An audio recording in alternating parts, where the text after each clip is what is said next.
কেউ কথা কয় না, এর লেগে নিজেও আর কথা না কইয়া থাকতে পারলাম না। ভাই এই দেশে কি গরিব মানুষের ভাত নাই? এই দেশে কি গরিব মানুষ বাঁচতে চায় না? গরিব মানুষ কি লাখ লাখ টাকা পয়সা চায় নাকি 10 তলাটা বিল্ডিং চায়? গরিব মানুষে সারাদিন কাম করে আইয়া একটা বিড়ি খায়। এরা কিন্তু 3 বেলা মাংস দিয়ে ভাত খাওয়াইলেও খুশি হইবে না, যদি আপনি একটা বিড়ি কিনে খাওয়ান কিন্তু মহা খুশি হইবে।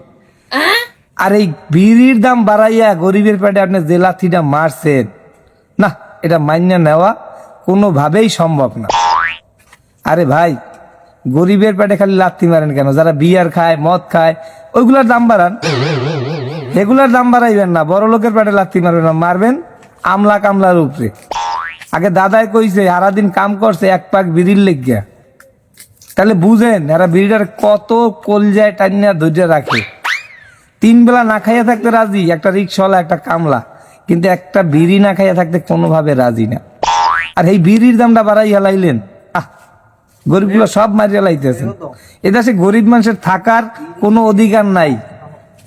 না, চুপ থাকতে আর পারলাম না।